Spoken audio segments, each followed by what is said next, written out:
Well, good evening. My name is Ray Giovanni, and I'm chair of the Economic Development Commission. Good evening. Today's date is January 14th, 2021, and it's now 7 p.m. I'd like to start our regularly monthly meeting, if we may. I just have to read some of these guidelines before we can go on that journey. So this, again, meeting is for the Economic Development Commission of the town of Monroe. And please allow me to confirm those members, staff, and anticipate participants that are present that can hear me. I'll be asking each participant to identify themselves so I can place your name next to your call in line. And members, when I call your name, please respond the affirmative. So we have with us Mary Hall. Hi, Mary. Here. James Goldstein. Here. Hi, Jim. Hello. Christine, I believe, is with us. Who? I'm here, thank you. Okay, I don't see everybody, but okay. Is Lauren here? No, not Lauren Hubble's not here. I don't see Lauren. And who else are we missing? We have Jim is here. We're missing Herman. Herman, is Herman here? No. No. Okay, so Lauren and Herman are not here. Okay, I just gotta make sure I take this for the minutes. Okay, and for staff, we have Bill Holsworth, I think, is here. Oh yeah, Bill's here. I see him now. Okay, great. Welcome, Bill. So he's here. Thank you. And I think that covers our staffing. And My mic's too close to the screen. I seem to take up the whole box. that's okay. It's good seeing you. Yes. So thank you, Bill. All right. So I hereby declare that we have a quorum and we can call this meeting to order. A copy of the agenda has been and materials have been posted and can be found at the Town of Monroe's website, www.monroect.org, for public view. This public meeting is being conducted remotely in compliance with Section 1 of Governor Lamont's Executive Order number 7B, dated March 14, 2020, way back then, using GoToMeeting electronic conferencing technology. Using this technology, the public shall participate in real time in the meeting via computer, tablet, smartphone, telephone, any other way, using the access information set forth on the meeting agenda. So please be advised that each meeting has unique participation information, so please be sure that you have accessed the correct meeting.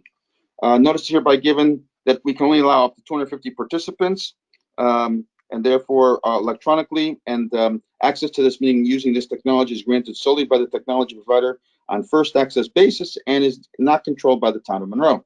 While it's anticipated that we will not exceed this participation level, should it appear that we are going there close to that, we will be denied access to this meeting, and I, as chairman, reserve the right to adjourn and continue this meeting at a later date using technology appropriate to ensure that all members of the public may participate. Please take note that the following regarding this remote meeting, that this meeting is being conducted in real time, and that this meeting, of course, is open to the public. And number 3, that any member of the public may listen or view this meeting anonymously. Number 4, that the meeting is being recorded. And while we ask that you mute your microphones unless you're recognized to speak, that anything you say, do, or is displayed on your screen may become part of this recording. That the recording shall be posted to the town's website. And I'm getting phone calls here at the bank at 7 o'clock at night. With 7 days, within 7 days, that the recording shall be made available to the public within a reasonable time in town hall or upon request. This meeting shall follow standard parliamentary procedures. However, I ask the participants to follow these special rules. Mute your microphone, please, so that to avoid background noise. Prior to speaking, please state your name clearly for the record. And the use of a chat feature is prohibited and will not be considered during this meeting in full use. This meeting will feature public participation if required. Okay. Okay. So we now turn to the first item on our agenda, Allow me to cover, oh brother, here we go again. Okay, let me cover some ground rules. Okay, I will introduce each matter on the agenda. If a vote is anticipated, I will ask for a motion in a second. After introduction of the matter, a motion, I will invite each member by name for discussion. After the members have been the opportunity to speak at the first time, I'll repeat this to the members and until further comment is made. Please hold your comments until all is recognized. Everyone will have the opportunity to speak. Upon the conclusion of this discussion, I will call for a vote of the motion and we will go forward from there. All votes taken in this meeting will be conducted by roll call vote. Okay, I think that does it. So now we can actually use our meeting. So I'm sorry about that, but that's what we have to do for each of these type of meetings. So we have, Ray, this is Mary Hall. We have no public attendees, correct? Christine, you don't see any? No, other than Bill Bitar. Yeah, Okay, Bill There's Pitar is two of on us the, total online right now. okay. Yeah. Lauren's not here and Herman's not here. right.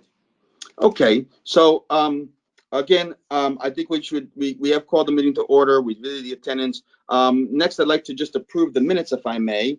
They were attached with the agenda, so I hope you had a chance to review them. And I'd like to get a motion, if I may, to accept those said minutes. I make a motion to accept the I minutes. second. As read. Thanks, Jim. A motion made by James and seconded by Mary Hall. Thank you very much. Appreciate that. And great. I wanted to, we're just sort of, I'll keep going because we're waiting for Lauren Hubble. I know she worked hard on researching some of the area's findings on EDC participations from town to town. So I'd be glad to listen to her findings, as we all will. And so I'm going to wait for that. So we'll keep moving around the agenda until she can join our call. I'm sure she's busy at work.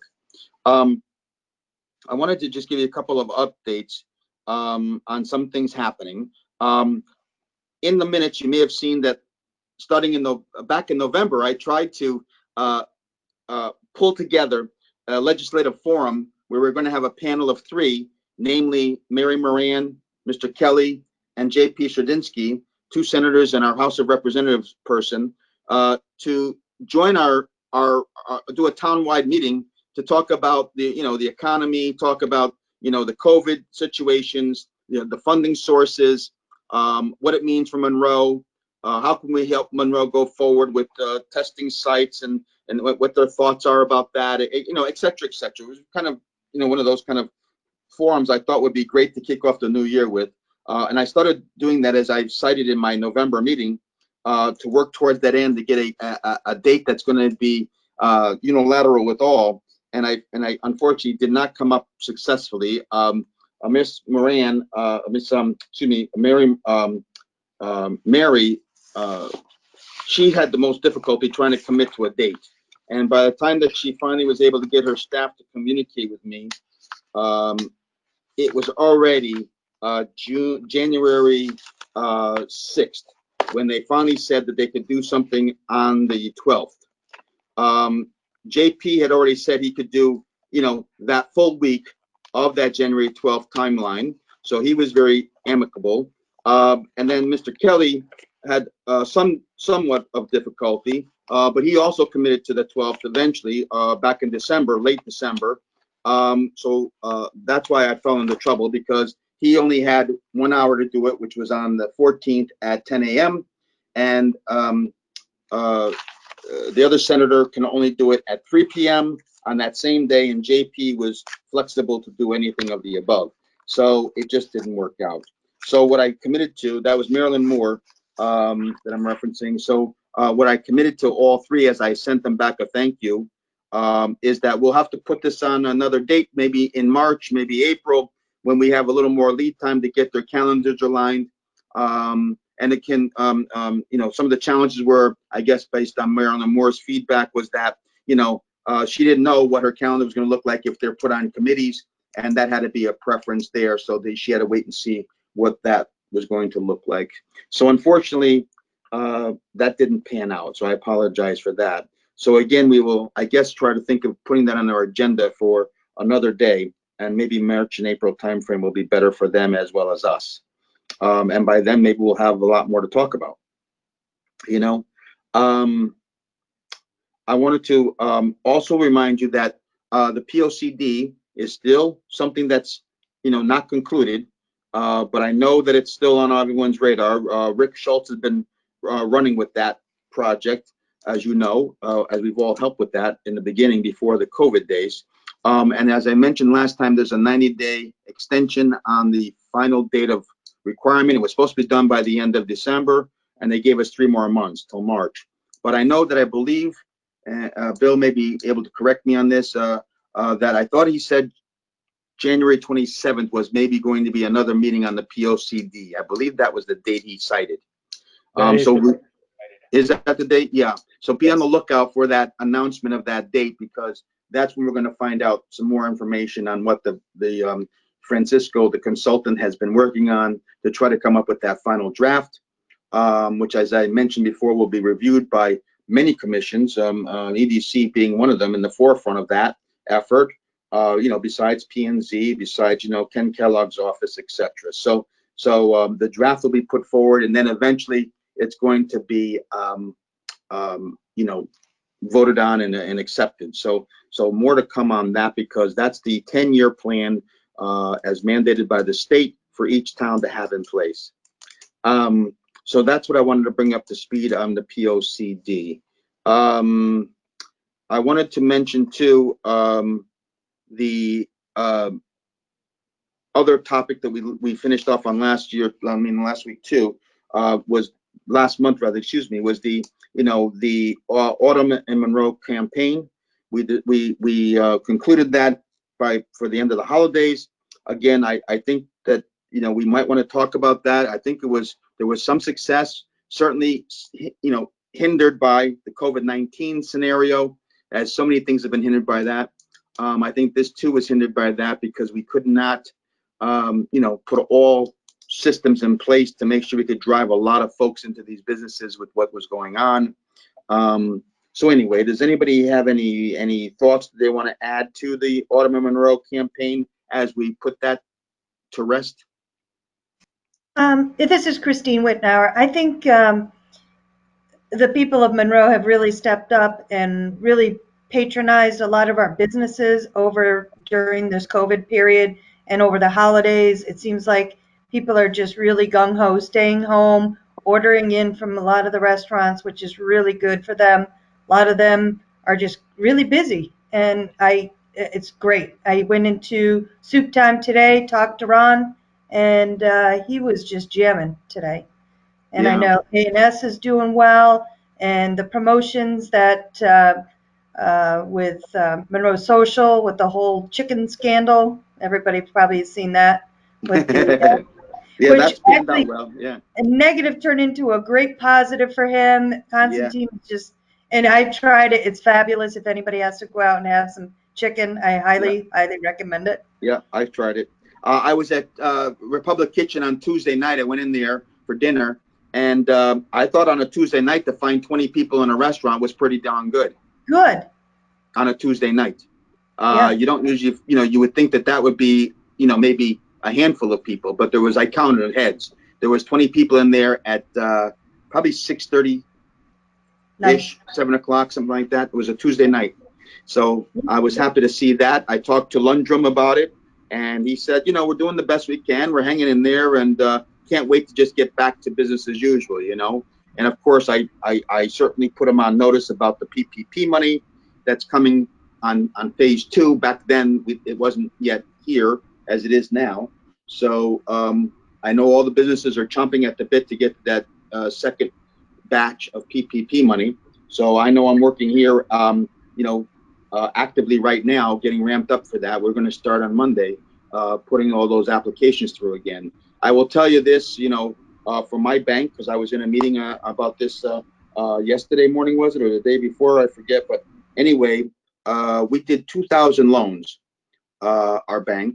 And I just gave you a perspective, because I didn't have this perspective until I was on this conference call with the powers to be, just to tell you how it's working, because I don't want you to assume anything. Of the 2,000 applications we put through, there were 6 loans granted where there was partial paybacks on 6 loans. Everything else was waived. So I don't know if you had that perspective that that's how it would roll out on a percentage basis. And we did loans anywhere from, $15,000 up to $5 million in PPP money. And I'm telling you, there was only 6 loans out of the thousands that actually didn't get it fully waived. So I don't know if, any of the constituents you talk to would have that perspective that that's how it's rolling out. But that's what my experience at Union Savings Bank has, and I've got the data to support that. And I hope all the rest of the banks have found the same kind of percentages, because if that's the case, I mean, that's phenomenal. So when people tell you that maybe it didn't work as well as it could have, and it didn't accomplish what it should have, there's some stats that sort of tell you that it was pretty darn good for many. Maybe it wasn't enough, which is why we're doing round 2 now. But it surely worked to do what it was meant to do, I believe. Anyway, yeah.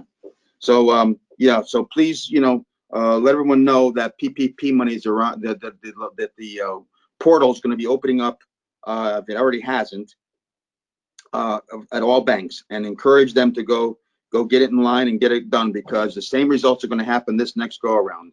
And it's, again, back to the restaurants, as you may have already read about this, it's much more favorable for restaurants this time than it was last time.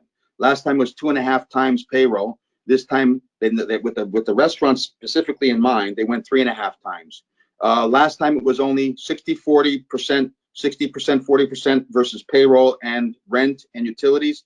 Now it's going to include actually operating expenses too, this time. So that's going to give you a bigger number to go after, because now you can incorporate those numbers into those requests for dollars.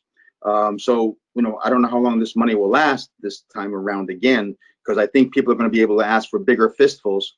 But I'm excited to know that there'll be an infusion to our communities that we serve in a very favorable way, to give them some more, lasting abilities, so we can get through the summer and figure out what happens and what's needed at that point in time. So I share that with you, whatever that's worth. What else can I tell you? Well, Lauren's here now. Hi, Lauren. Happy New Year. Lauren Hubble has joined us. I know Lauren is on the agenda, so I was sort of killing time, trying to wait for your good feedback. So I would turn the floor to Lauren Hubble, who's going to give us an update on some of the findings that she was nice enough to research for us.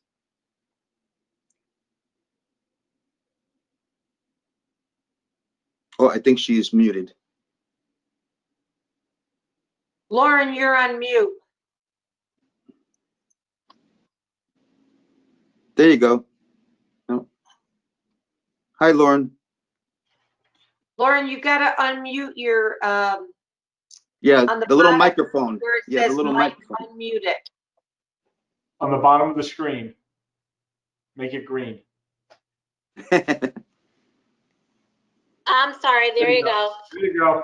I mean, Hey, good sorry. job. Okay, I talked to Rena in Trumbull and I talked to Kim in Newtown. Rena does a lot of grant work. I mean, I don't know, Bill, is that something up your alley, or is that something that's under your job description? Because Trumbull gets a lot of grant work, grant funds that they do a lot of neat things with, but I didn't know if we had access to any of that. I do a lot of the reviews of the grants. There's several that come across that I do look at, a lot of which Monroe does not qualify for. Yeah. Oh. Based Yeah. on the Is there any median way to income, call- based on our population density, based on the ethnic distribution across the town, we just don't have the numbers that qualify for a lot of those grants. But I Yeah. continue to look at them. I look at them not only for the town, but for some of the nonprofits that the town offers, like the Playground Foundation. I look at them for any development. If there's opportunity to rehab buildings that are existing or build new buildings, brownfield projects, Anything and everything I'll take a look at. I work with the health department to put together grants. We submitted a grant back in October for the Wolf Park Rails to Trails. So we've submitted for a grant with MetroCog, and have not heard yet about that, whether we've been approved or denied, but I do look at a lot of grants and I apply for the ones that we're eligible for. A lot of the grants that Trumbull has received lately, this is not a short-term kind of thing where you put in your application today and next week the government sends you money. It's you put in your application today and in 2 to 3 years the government sends you money. So the grants that you're seeing that Trumbull is getting, those were applied for back in 2017, 2016. They're old. And I obviously I didn't apply for those because they were long before me. Okay. All right, because they have a lot of neat things that they do with their grant money.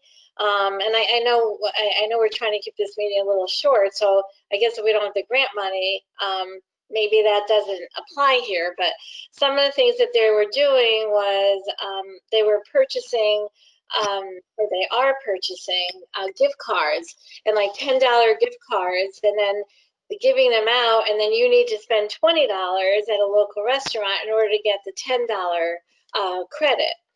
So that was those are some of the things they were doing.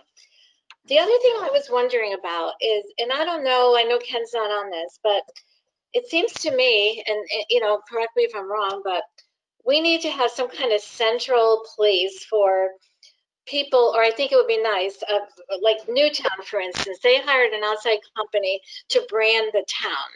And one of the things that the company did, I guess they were going to come here physically. It was an out-of-state company. And they were going to come here physically and ask residents questions about what they liked, et cetera, about the town. They ended up, I guess, making phone calls. But they were going to, you know, put that into their brand. What I was wondering is, when we go on the Monroe website, there is a link there about Monroe. There's very little about Monroe on there. Just like, you know, we have good schools, we have good recreation, and you know, we were named after the 5th president. That's pretty much what's there on that link. And I was wondering, and you know, once we're through all this and everyone's got the vaccine and we can get back to some semblance of normalcy, is this the time to, you know, like, could we add to that link? Is this the time to set up a place to drive residents to, so that any promotions that we may do in the future, residents would know this is where I go to find out what's going on in the town of Monroe? And could we, if we do that, promote it, you know, through social media? But is it possible to do that? You know, to me, when I look at the Monroe website, there is that link that says about Monroe, which with not a whole lot on it. And I just couldn't help but wonder, is this the time to start promoting that so that residents know, when we do get to the point when we can start doing some promotions, that yes, if they see signs around town, et cetera, or I'm driving by and I miss this and I want to find out about, you know, more detail, I know I should go to the Monroe website or where I should go. And by the way, Newtown did compliment us on our signs to support local business. Just wanted to mention that. So I don't know, is that something? I mean, I don't know if that's. If you take a look at the business page, there's a video that the EDC had put together with the help of Advanced CT.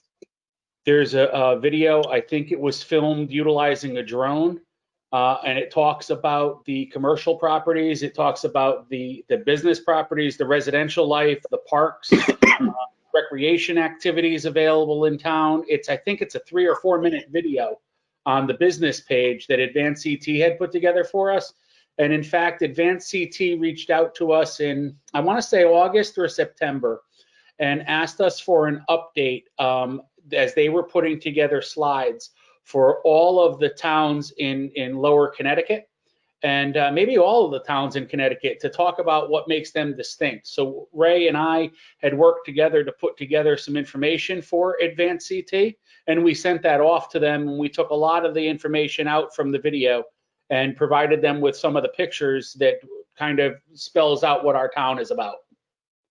But is there a bill, is there a calendar? Like if this was normal, and I got on this commission not too long before we started going remote for everything. Right. But like when we were doing Business Appreciation Week or Restaurant Week, or there's something going on, was there a calendar that, I mean, yes, the video obviously is good, and I have to be honest, I haven't seen that, but is there some way to, I mean, I don't even know if it's possible. I just thought, is this a way in this time to make people aware of the fact that if you want to know what's going on in Monroe this week, this is where you go. And is this the time we're going to develop something like that, or if we're able to do that, is this the time to start promoting that website, that link, that whatever?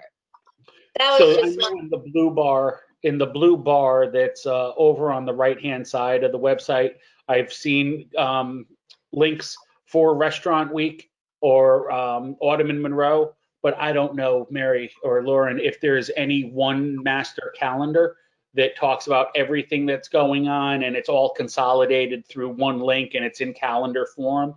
I think it's on an event by event basis. And, we're one commission that handles some things, but then other commissions might be having activities as well, like Parks and Rec. They post things out on their own page. And then Teresa Coleman does a lot of the communication for us as well through her email pushes. okay. So Bill, this is Mary Hall. I'm on the Monroe page, on the Monroe link right now, and on the business. So this video was updated in August, you said? No, the video is older. The comments that were provided to Advanced CT for the promotion that they were doing to promote all of the towns in Connecticut to bring more tourism. Like, remember the I Love New York videos and getting people to go upstate New York? It had nothing to do with New York City. It was all about everything else in New York. It's kind of like that. But it was Advanced CT that was doing it. The video I was should on- be. I was But on the where do I commission. where do I even find it? I mean, if I'm to I'm not Lauren's there. Hold on. point, to Lauren's point, I mean, it's great that there's a video out there, but I wouldn't even know about it. How would somebody, sitting at home trying to, understand a little bit more, or somebody, thinking about coming and opening a business in our community, how would they even know that it's there?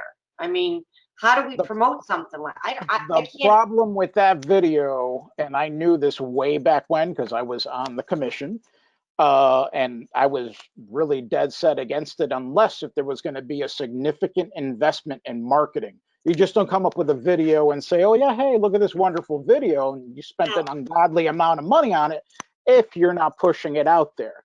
And one of the biggest problems that this town has is our website, the backbone of it. It's not done on WordPress. As you can see, it's very challenging to work behind the scenes and just to make any changes to this website because it's all proprietary. That's one of the main problems why we really can't promote all that much. Yeah, that's what I've always heard, the same story as that, Herman. You're actually right. So that video, they've spent all this money. It was just sent out once, and that was that. And most people, you've never seen it, Mary, have you? Or No. did you even know? Because I actually have an antiquated. There's another one. There was another one that was produced. I actually have the DVD somewhere. Or I was like, what a waste of money. It's why produce this if we're not going to market it? You got to put some money behind it. Yeah. That was my point. That seems to be the problem. I mean, everything we want to try to help with our businesses, okay, you've got to do marketing, okay? Especially in these times of COVID, unless, people are sitting at home, okay, looking at internet, trying to understand what's available to them because they can't physically go out and sit in a restaurant, or they can't go shop someplace. So they're looking for opportunities, and it's a great opportunity in itself to promote the businesses, but we don't have any money to do this.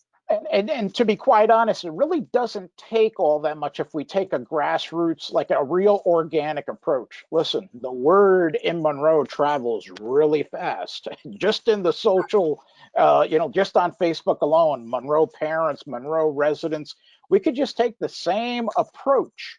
Again, we don't have to go in with a big time camera crew or audio crew. Simple videos will do it, but we need a platform to share, a central platform to be able to share it off of.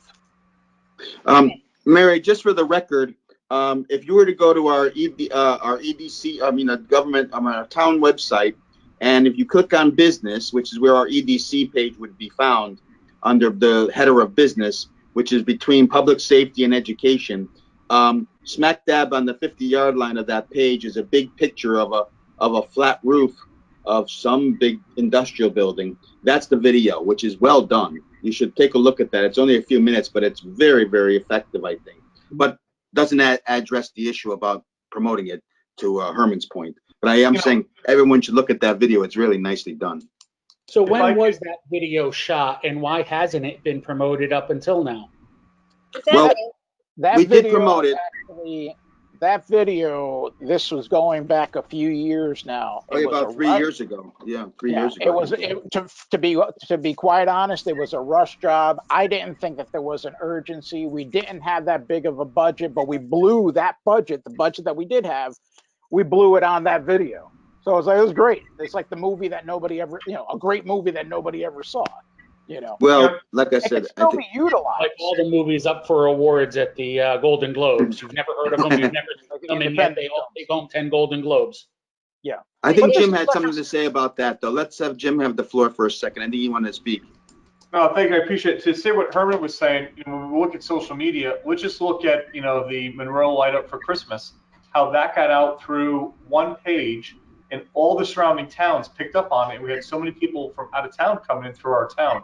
So even if we did something like that, one concept we always could go to some of these businesses and just have them shoot a 60-second clip that we can make a social media page off of Instagram or off of Facebook, where they could post it why their business is so great. And we could start small like that, letting the business talk about themselves. And it wouldn't be a bad idea of having, Bill's or, Republic or, Carl Anthony's just kind of say, hey, quick 60-second little clip, make it funny, do whatever. It could be a good promo for marketing. And I want to stress that I'm on the board for the Board of Tourism. And let me tell you, they are starving. They are itching for any type of material. I've done it with Benedict's. I've done it with quite a few businesses here where it goes beyond Facebook. It goes beyond Monroe. So this is officially the state of Connecticut putting everyone on blast that is willing to just give us some sort of an announcement. I've told a lot of local businesses, it doesn't matter what event you're having. I don't care how small it is. Just let me know, and it could be promoted for free. It doesn't cost us anything. That Light Up Monroe, I know Mike Ganino was working on it, but I was also working on it to make sure that we got it up and we were recognized through the Board of Tourism. And it kind of, I believe it was even mentioned in Connecticut Magazine. It's like, yeah. Just like our farmers market. Look at our farmers market, how that's promoted, and it's a great thing, and people come from all around from it. So that's what we need to, I feel, start small before we blow up a budget and go from there. Ray, remember when I started with that Board of Tourism, how sketchy everything was? Yeah, it was absolutely. It is it's at a whole new regime. Everybody is on board. I'm glad to hear that. Willing to, and again, spread the word. It is free. You got anything going on? You got a little wine tasting going on in your business? Let me know. Just send me whatever material you have, and I send it off to them, and they'll blast it out there. It's free. Yeah. Let's start utilizing stuff that's free. And now to Jim's point, which is a great segue to another topic I wanted to bring up for our group to put our arms around, and Bill can chime in on this too, because he and I have spoken about this at length, even with Ken Kellogg, is the fact that, we didn't forget about our ribbon cuttings. We know how important they are to all new businesses. We're proud to do them, except with this COVID time right now, it's been a little bit challenging. But I think that, we still have a lot of businesses that are opening up. We were just speaking to the last couple of days, Bill and I, on how we've had about 5 or 6 new storefronts go up this month alone. I think 2 or 3 of them were smoke shops. We've got a CBD store behind 547 Wine that's trying to get to their last phases of COs approvals so they can open up. So they're chomping at the bit to get going, and I know they're working very feverishly towards that end. So that'll be another one coming down the road, maybe next month or whatever. We've had a couple other retail storefronts open up, and we haven't done the ribbon cuttings. So my thought was, and on the same note as Jim is discussing, is the fact that wouldn't it be great, again, without the ribbon cutting right now, couldn't we do a virtual tape of that store and scan through the shelving and the business owners that are so proud of what they've accomplished in this very challenging time? They're all proud, and they put, again, as I've always said, these business owners put everything on the line to try to get these places open, and they deserve, yeoman's worth of credit. So in trying to support that, I wish we did have a mechanism. Herman, maybe you have a suggestion, or Jim, on how we could help them, because I think, Jim, your point is spot on about doing a virtual, viewing, video of the new business, of the existing business, whatever business.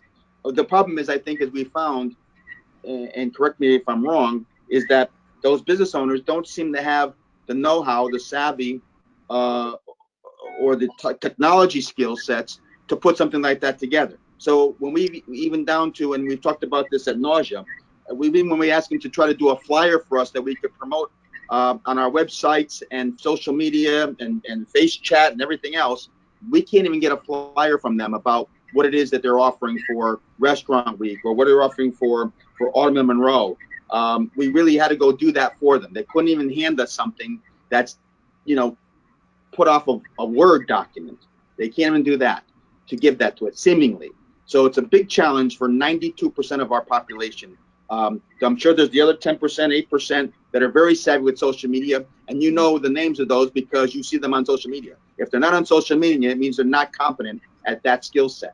So how do we bridge that gap to help them is the question, I guess. You know what I mean? Because, just throwing that out there to them, all 300 businesses in town that are on these major corridors will sit there and wait for the 5 to respond to us, because no one else has the ability and the know-how on how to get that accomplished. That's our frustrating challenge there, and I wish we had a way to address it. Hey, Ray, You're right. this is Christine. Actually, right along with our agenda, that was my suggestion, which was a social media presence. Yes. I think we need, honestly, I'm not that tech savvy. I don't see that, I'm on social media, but I think we need young blood to actually just be on social media all the time, be able to repost, be able to go out there, talk to the businesses, film like Jim was saying, and Right. get it out there. I think we can do that if we have a few groups of people going out there and doing that. I always recruit my young ones because they love the marketing. I had one of my kids take a look, and they said, well, this one's a great website. You can see all the good stuff, but this one needs a little help. So that's where I think we can Right. step in and help them. Right. So that's where I think we fall short, though, is finding those resources that can help push this concept forward, because you're right, it'll pay off in spades. There's no doubt, and it's really not, you don't need to hire marketeers to tell you that social media is the place you've got to be. And if you're not there, you're missing 80% of your opportunities. Right. And we know that, and I'm sure the business owners know that. It's either a matter of whether you can accomplish that task or you can't. It's a black and white issue, and there's not even any gray to it. So either they're going to hire people to do it for them, and they can't afford that, or they don't feel like they can afford that, or where if we could come up with somebody to do that for them, I think that's really our challenge. Now, I don't know whether the high school has young folks that could go out and do That this would be a for great us. resource. Yeah. They're Well, on their Chief- computers all the time. They know how to hashtag. They know how to promote. They Yeah. know what looks good. I just don't know how to tap into those sources though, because it seems like when I go to the teachers who run those FCA groups or whatever that other group is called, they've never really come to the rescue, because I think I get a sense anyway, because I've tried to tap them for chamber functions, for chamber tasks that we could give them exposure and experience. And I get a sense that the teachers are a little resistant, because I think that they feel obligated that if they volunteer their students, then they maybe by law or something, or by rules, have to supervise them. And that's why they're not so quick to say, okay, I'll give you 5 kids that are talented in this arena that would love to have that exposure and experience. I'd love to give you 3 more kids that can do this or that for you. Remember, we had the audio visual class that was actually, that's what I presented. I said, hey, if we're going to come up with a video, we'll save a little money. We could have it homegrown, have our own high school students, because they're there, they have the cameras, but that was nixed. I'm with you. I honestly think we can tap into those resources at Massac. Again, it's a homegrown, it's an organic approach, real grassroots. Well, maybe somebody would like to take on that task, because I'll do that. I've got 2 volunteers, and they can easily do that. I have access to the website. I think you do too, Herman. What I could do is maybe pull together a sample of what could be done, and maybe put it out there, see what traction it gets. And if people are like, oh, that's really cool, how do I get in on it? So maybe Lorraine K will say, oh, I want to get in on that. Or CardSmart. Well, I'm sure that they would all welcome those resources for sure. There's no doubt they would throw them out. That's for sure. And they certainly could use that help, because they really don't have any desire to do it. They have no knowledge to do it, and they have no inspiration to do it, seemingly. You could tell and if we can fill that void, we would be heroes if we could fill that void. The only thing is, like I said, I've talked to that gentleman who ran WMMM or whatever it's called too, and trying to get them to do press releases for us for the chamber and everything else. And he didn't really cooperate at all, thinking I was giving these students opportunities to write and to dispense and to practice and everything else. And it fell flat on deaf ears. He was sort of like, well, we don't really have the kind of crews that can get involved with that. Like, oh, okay, fine, thank you. That's how that conversation went. So maybe somebody else could try and see if maybe there's a new attitude or whatever. I mean, I'm talking over the last 2 or 3 years I've tried that, and that's why I sort of, unfortunately, I've backed away now, because I got the sense that there's really not too much of them that are excited about trying to give their students that kind of experience. Because I think that may mean that they have to supervise them, which is why they're not willing to give them that experience, because they have an obligation legally to do so. But that's in other words, they can't come here at 4 o'clock in the afternoon when school's dismissed on their own, because it's a school initiative. I'm assuming that means there's got to be some administrative oversight to that, and it's not the parents, because it's a school initiative, and therefore that's why I don't get a lot of embracing by those educators, because they sort of like, well, thank you, yeah, well, we'll let you know, and I never hear from them again. But anyway, maybe somebody else could take on that task, Ray. Okay. I've got willing and able bodies that love social media, love videos, love marketing. If you'd like, I will be happy to I would love that. do that and just kick it off and see what happens. Just kind of do a trial run with a couple businesses and just work with it. And that might, be the spark we need. If you want to contact me, I can help you, and we could come have that up together. I'd be more than happy to help. That sounds great, Jim. Thank you both. And if I may, sure. And I'm far from the social media expert, and I'm going to defer to everybody else on that one. But assuming, and your idea sounds fabulous, but assuming that's successful, wouldn't we still need a place to drive people to? Yeah, well, social media. Facebook and Instagram. Now, I've been talking about this actually for a couple weeks now. Instagram is a wonderful place. However, I think it's Monroe, maybe more Facebook based than Instagram. Yes. So we need to really, and I have access to that. I think that would be great. And you could post to both. And I've got people that know what they're doing because it takes me like 20 minutes when somebody could do that in 2.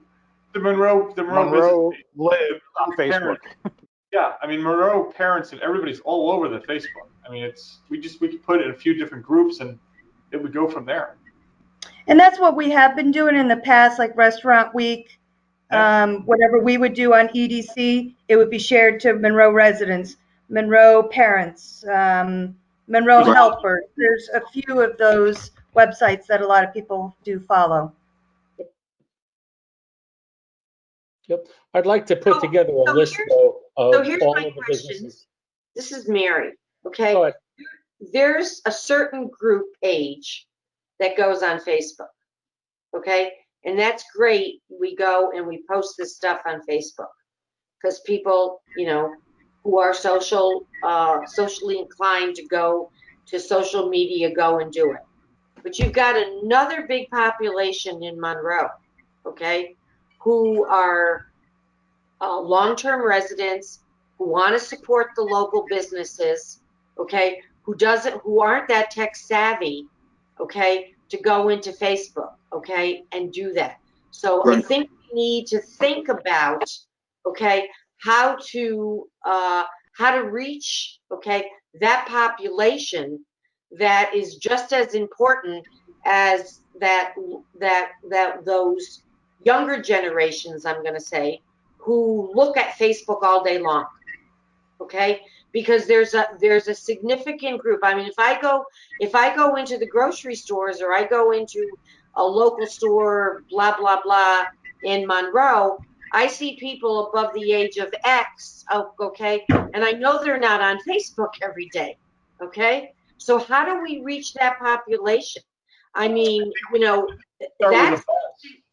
Go If we ahead. start with it on social media, which right now is free, it wouldn't cost us anything, and hopefully, if it goes from there, hopefully then we could get some sponsorship, or when I say sponsorship, some other businesses to kind of put some money into it, that we could do some advertisement and press. We could maybe do some local, TV spots or something like that to get that word out. But I think it's going to have to grow to get there. And Mary, I agree with you. How do we reach, some of the seniors and stuff in town? We could post, of course, in the senior center, but you have to go there to visit it. I think it's going to have to be a trial and error, and we have to start somewhere. Yeah, I agree. Because the No, it's all library good was a dialogue. great hub. The library The library prior too. to the Yep. pandemic was Yeah. phenomenal. It's so resourceful. There were so many things just up on the corkboard. There was always something going on. Right. But you're right. So we have different audiences that we're trying to appeal to, and you're absolutely right. It does make it a little bit of a challenge to go after both because they seem to be on. Is there something that can be done? And that, again, for the record, this is Mary Hall speaking. Is there something that can be done through the town? Okay, and this is a way off thought. Okay, Ken has his emergency call number. Okay, and you see that number come up, and you run to pick up the phone to see what the emergency is. Now it's the COVID vaccine for over the 75 and blah blah blah. Is there an opportunity for us to capture using something like that? And it doesn't have to be all the time, but periodically, making a reach out to our population, okay, our 20,000 people or whatever that we have in Monroe, saying go to blah blah X, okay, because we're going to be showing promotions for some of the local businesses and restaurants, or Bill's on the phone. Maybe we can do something through the Monroe Sun or whatever. I just think we got to start thinking out of the box, okay, that we have a very unique population in Monroe, okay, more so than something like maybe a Fairfield or a Stanford that has a lot of young people coming in, because there's a great opportunity for them to get jobs much more in the market than there is in Monroe. So in order for our businesses to survive, we've got to tap into that, you know, I want to call that older age group. And I think there's ways to do it, okay? And, you know, when we can, you know, it doesn't need to be expensive, but, you know, maybe we do it through the town doing a, hey, you know, this is the town calling, okay, opportunity for, you know, go look on Facebook, or, you know, look in the Monroe Sun, or go to the internet, it's going to be here, and they're going to be publicizing it, okay? People still use the phone besides just social media, I guess is the point. Mary, I agree with you wholeheartedly. It sounds like a good plan. I just don't know if Ken will do that or who that would be, because he doesn't Yeah. want to take away from the code red and the important stuff. People will be like, oh, here it is, the town again. Well, why, You know, if okay, it's and I consistent. get that, Christine, but why can't it be done through you know, EDC? Why can't Bill go and do something like that? Why can't Bill have, you know, why can't the EDC have something, you know, periodically go and, you know, use that number? I don't know what the cost of that would be, but it would be a good way to reach out to the community. And it would show. Maybe it's an FCC ruling or something like that, because otherwise I I don't would know think all the the rules, yeah, Ray. That's yeah, I why I'm know. throwing it Yeah, out. You know, maybe I agree. that But I'm it can. thinking if that was permissible, we would have already gotten about 18 to 20 of those calls a night advertising my retired automobile insurance or whatever it is. You know? Car warranty's expired, Ray. Yeah, but there's my car warranty. Yeah, I get 18 of That's those. but that's the population that lives here. No, I get it. I get Would it. it be possible to, obviously there's an email list because, you know, Ken's calls come out in an email as well.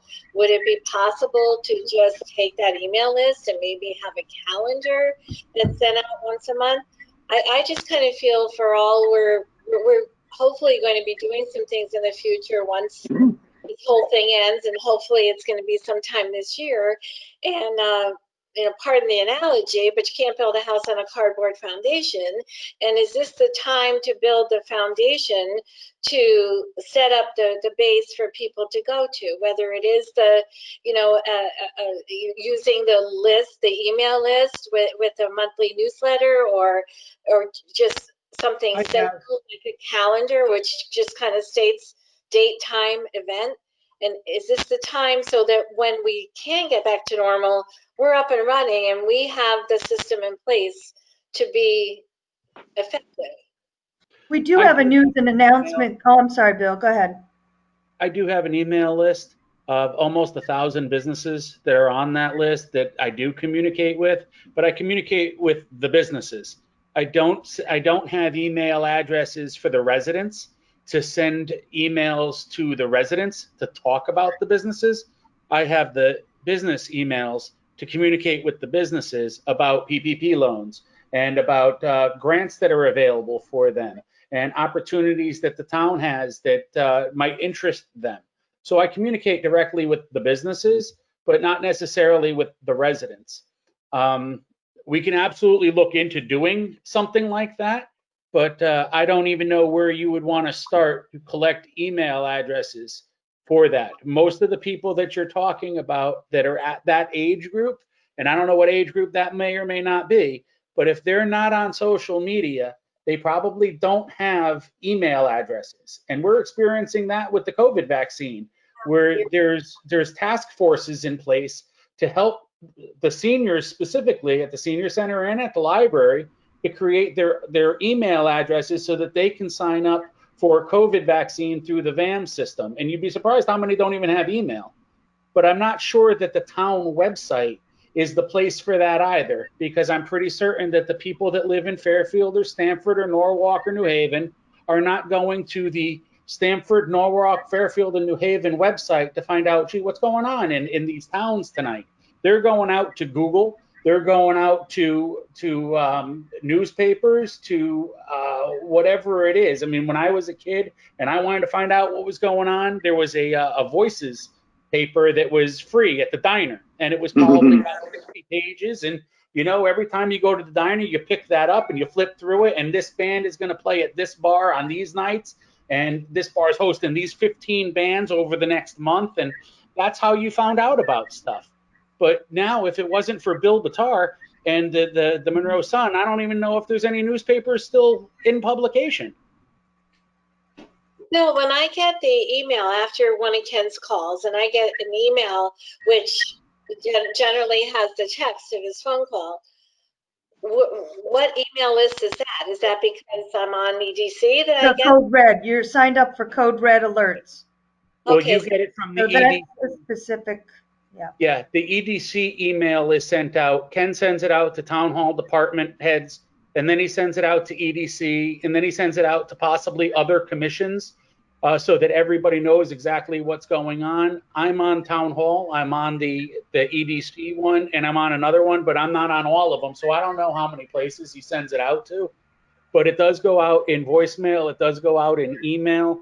I know it gets redistributed through places like a Teresa Coleman, which might also be another avenue that we can send it out. But even with that, again, you're going to need to have email addresses for residents. and they not have to sign just- up. No, I think you misunderstood me. Again, this is Mary Hall talking. I wasn't talking about sending emails to residents, okay? I think that's not what the point I was trying to make. It was how could we reach the residents that are at that age group that don't use social media? Is it through a Monroe Sun? Is it through a general phone call? You know, a lot of these people don't have, you're absolutely right, Bill, they don't have email and they don't have social media. So how do you reach them? And I don't have the answer. I don't have the answer. I'm just throwing it out for food for thought. But there's a whole group that we're missing, okay, that aren't the Monroe parents who have kids in school, okay? Right. They're the people that are established, that are living here, that depend on the community, who don't want to go outside the community because they don't want to drive that far. And we've got great restaurants, we've got great businesses here that they could go to, okay? If we could somehow forge some type of an avenue for the EDC to work with the businesses and work with trying to reach out to that group, it could help the businesses. Yeah, I don't know if to really. I think you're absolutely right, Mary. That I think that you're already highlighting the fact that that audience is becoming more isolated than ever, because there really is no way to communicate with them without the social media aspect anymore, because there's no newspapers. That same group you're describing, to me, I bet 80% of them will listen to WICC down in Bridgeport on an AM station to listen to the weather forecast when there's snowstorms and everything else. That's the same group still listening to WICC. So unless we put advertisements on WICC for those that are over 70 who are listening to that station specifically, that's been around since 1951, then they're not going to hear anything otherwise, because there is no other way to do it. I think you've identified the problem and the fact that there is no solution unless you go door to door practically, because there's no way to reach that audience. Morning, Ray? I'm sorry? Imus Morning still on? No, Imus died about 4 years ago, I think. Yeah, 5 years ago. Yeah, he's gone. He too is gone. Yeah. Yeah. So I don't know. I'm telling you that I think I think you bring up a valid point, but I think it's almost a very challenging thing to say we could be successful down that arena. But I do think the social media, which would hit the other much bigger population that actually do, that are mobile, that are really active in our communities, would appreciate that communications that we're talking about with social media. And I think if we start there, we certainly will not lose perspective of how to get to that other audience. I respect them highly. I just don't think there is a solution to reach out to that group, except through the library. And again, and the senior center. If they go there. And the senior center, there's hardly anybody going to the senior center. I think there's 2 handfuls of people go to the senior center daily. And it's the same ones every day. It would be nice if they could post things at Big Y or Stop and Shop, because that's where they shop, but I don't think they even allow billboards anymore. I don't see that. No, they took all that down. They took it all down. Yeah, they took all that down 2 years ago. Yeah. That's not permissible either as a community center anymore. So I think it's a dead end. I really feel sorry for these people, because they're more isolated than they've ever been. You With know, all the one thing that- communications available, they don't have any available to them.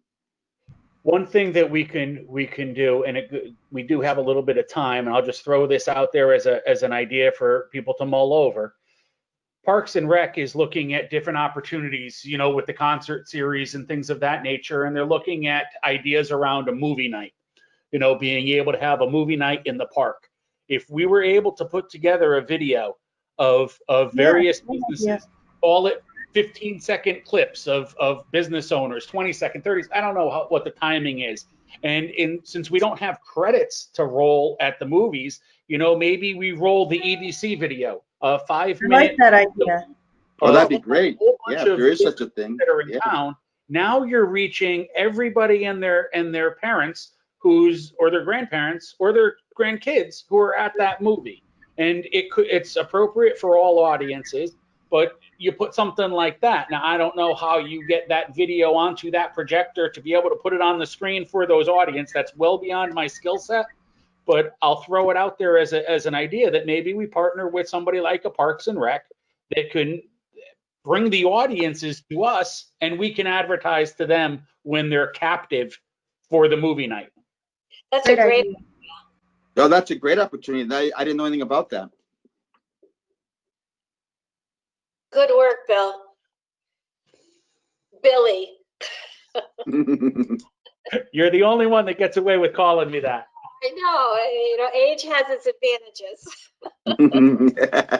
Yes, it does. Yeah, no, that's a great suggestion, Bill. If we could try to research that for us, we'd appreciate it, because it'd be marvelous to get that thing set up so that with the first movie that goes out in May, we could be in front of it, you know? Yeah, I'm not guaranteeing that there's going to be the first movie in May. I'm not even guaranteeing that there might be a movie night. I'll talk with Missy about it, and I'll work with Christine and James in trying to figure out a way that we can tap into the kids. I'll even reach out to Joe Cobza and see if Joe is on board with some of his seniors, you know, at the high school, participating in the life lessons of the marketing and the finance components and the impacts of real world experience, you know, and maybe the EDC can offer A scholarship? service hours, you know, and sign off on, because every high school senior needs community service hours in order to be able to graduate.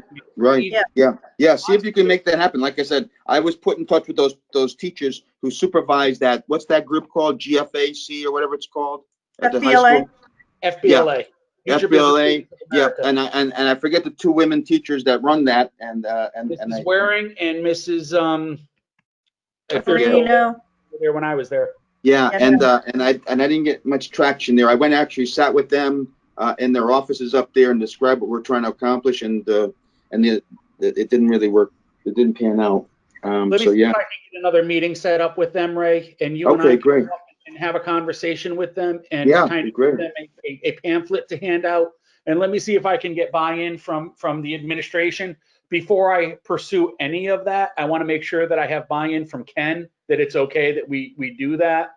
Right. I think he'll be okay with it, but I just want to pass it by him before we start making decisions that he may or may not be in alignment with. Right. No, that'd be great. Thank you for You know? researching. And the best place to start, if I can continue, I think that one of the great places to start is based on what Herman was talking about with the new businesses that are opening and going in and shooting videos of those new businesses. I mean, what a great first step of welcoming them to town and featuring them right there on the video. Right.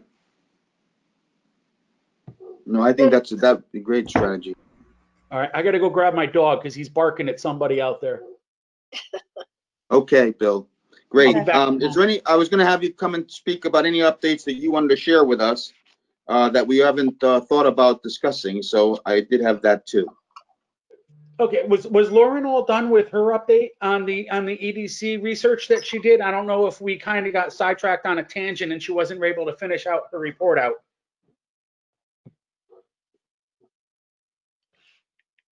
Lauren, were you done? Lauren, I'm sorry. We Well, morphed off in a different direction.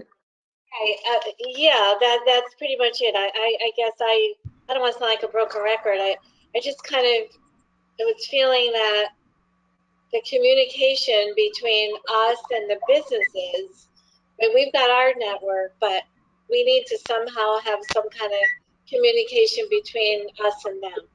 So, but yeah, that's all I've got. We don't seem to have the money to do a lot of the things that our No, neighbors. great. So it's a shame. No, that's right. Yeah. Yeah. Well, I'm finished.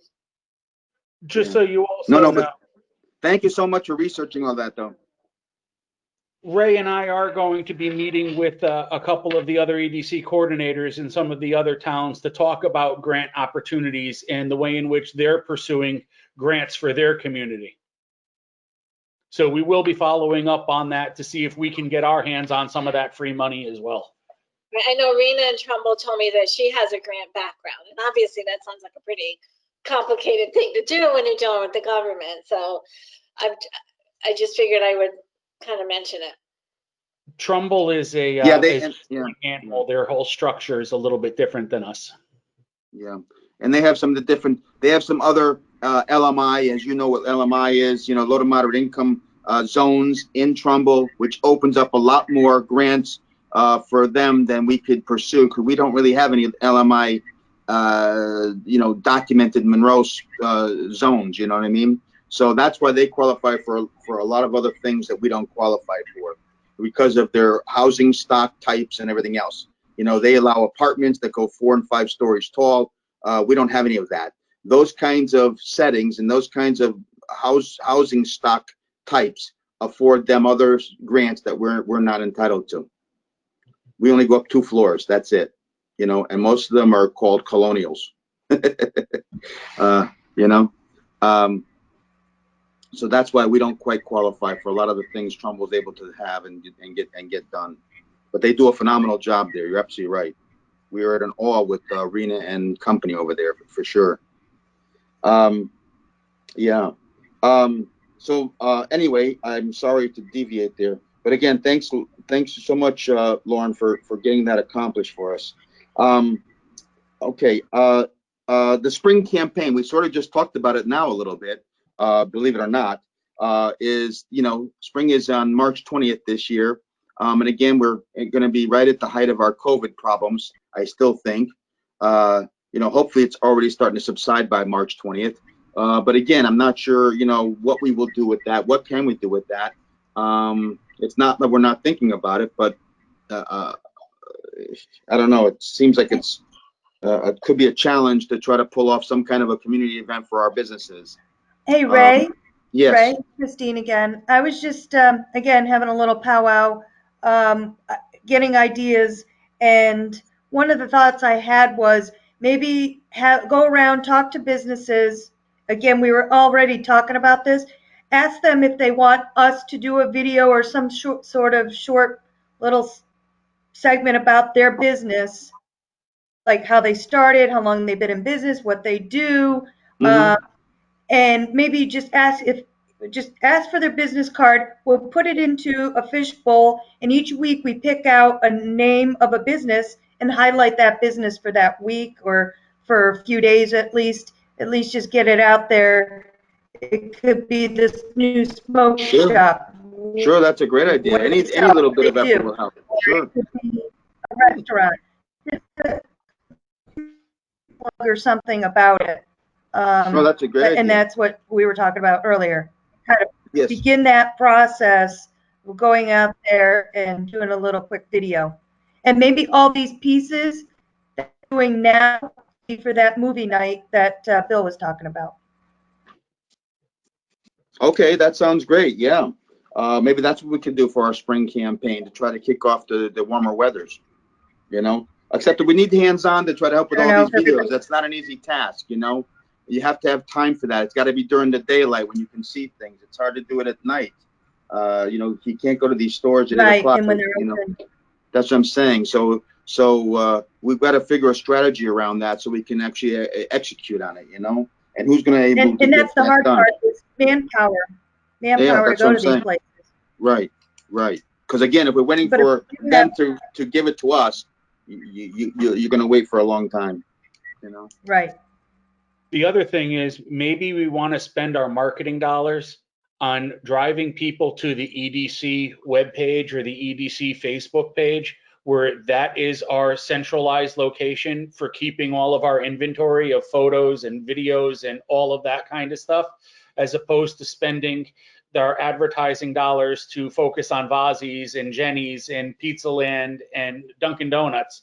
You know, we can put Vazzi's and Jenny's and Country Pizza and all of them right there on the EDC page, spend our marketing dollars on promoting the EDC page, so that everything that we do, every opportunity we have to put more meat into the EDC page, pays dividends to all of the businesses on the EDC page, as opposed to being perceived as focusing only on restaurants or only nail salons or only this, that, or the other. It's just the EDC, because that's what we should be doing, is promoting all of the businesses. Food for thought.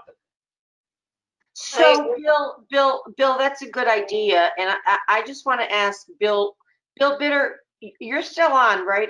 But you're on mute. Can I ask you a question? Is he still? Yes. Yeah. Bill, do you have data that says the number of hits you get on who reads the Monroe Sun? Because what I'm thinking is what Bill Holsworth said about spending the marketing money and developing the EDC page, we could help direct that by you writing something in the Monroe Sun, if there's a good hit rate, to tell people to go to the Monroe EDC page to see this. And that's maybe how we reach some of these older people that I was talking about earlier too. Yeah, I have traffic numbers and all that, which it's really good, but of course it fluctuates with what news is going on. But Right.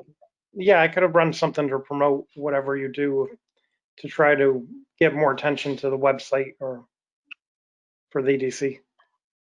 Okay, maybe we could do something like that, Bill Holsworth, Yeah. link it together. I mean, Yeah. spend some dollars, promote the stuff on the Monroe EDC page, but then help direct people to the EDC page by promoting it where they know they're going to look, because they want to look at what's going on in the community, blah, blah, blah. Right. And I think Ray has a budget for advertising and stuff. Ray, right? You have a budget for EDC. I don't know what that budget is, but I'm sure there's a couple of dollars there that we might be able to spend somewhere to be able to promote all of the stuff that we're talking about tonight. But yeah, I mean, it's not a huge budget, but it's, we've got a few $1,000s for that reason anyway, because we didn't get to do much of our work, because of the COVID. So we haven't really spent much. So we have room for that right now. We should really devise a strategy for that. Absolutely.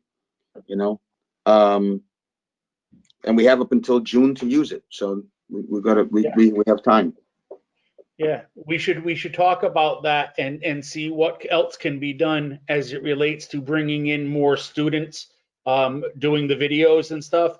And I don't know, but maybe some sort of an incentive program for the students that produce the most, maybe donations to their class gift, on behalf of the EDC, whatnot, maybe provide the students with, I don't know, a pizza party or something. I don't know what, but something to help them understand the importance of what we're trying to do. And well, it's a great experience for them. It will look very good on their resumes, whatever they do.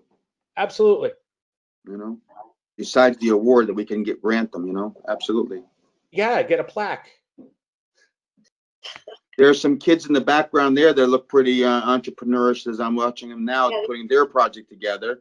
I congratulate them on taking this time to do so. They're executing well. Down. I have an open house on Sunday, and they're folding open house cards so I could go door hangers tomorrow. So It looks like they're collating. January, so I'm like, and they're Well, almost getting ready for bed. So I'm like, did you guys do that for Dad yet? They're like, no. I'm like, okay, it's bedtime. It's school night. Good boys. You're great boys. Jim, you're my neighbor, Jim, I think. I'm in Northbrook. Where are you? Northbrook. Oh yeah, I'm in Nutmeg Circle. That's why the background looks familiar. Not too far. I'm not too far from you. No, that's why I was like, that staircase looks kind of familiar. I'm like, wow, looks just like mine upstairs, but. Okay. Well, no, that's great. No, thank you for all the feedback, and this is great dialogue. I don't know if there's anything else that we need to discuss at this point in time, unless somebody wants to bring up another topic for the group before we move to adjournment. I know Mary's got to get off the call anyway. Yeah, I gotta go. I gotta go do a Zoom call. My sister asked me, my niece is going back to Purdue tomorrow, so I told her I'd Zoom at 8:30. There you go. Good, good, good. Well, wish her the very best at school. What does she study at Purdue? She can be civil engineer, Nice. Good. female civil engineer. Her brother's in med school, and the other brother is actually working as a marketing investment analyst in Madrid. So they're Nice. Work for yeah. in Madrid. I forgot the name of the company. It's a private equity. Yep. They're talented people there, that's for sure. My former Yeah. life. Well, I want to thank Christine before we leave for setting up this meeting, helping us get the agenda together. She did a great job. Thank you, Christine, for hosting this as well. We couldn't have done it without you. She made sure we had all of our notes and minutes put together and everything else. So we thank you for keeping this organized. Before we go, could I just make one other comment? You know, Sure. I know with COVID going on, we really don't get a lot of chance to intermingle or whatever. But I know from what I'm hearing, there's a lot maybe going on in the town hall with Ken or whatever. But if you guys need help, you or Bill or whatever, you can reach out. I'd be glad. I want to help. So if there's a need for something that needs to get done, please reach out to me. Okay. Great. Okay, Mary. No, we really appreciate that. Yes, we will certainly keep you in the loop. Absolutely. The more hands, the better. Yeah, the more hands, the better. Okay. Hey, Ray and Kane, here, I've got 2 willing participants right here. Oh, hi guys. How you doing? And they'll be able Thanks to for all help. your good work. Thank you for all your good work. You've helped us so many times in the past. You are quite talented, and I want to get your autographs before you become famous, because they'll be worth money someday. Okay, so make sure I get something signed. There you go. But Yeah, they're you've done a willing great to help out again. So they're not only talented, but they're very pretty as well. Thank you. Okay. They're All right, gone. guys, Thank go you, right to guys. bed now, please. Go right to Say bed. hello to Frank for me. Yep. Will do. Yep. And so I think on this we can adjourn, and I thank each of you for your commitment and great thoughts. And I look forward to the execution so we can talk about the results next month. Sounds good. All right. Good night, Peace. everyone. Good night now. Good night.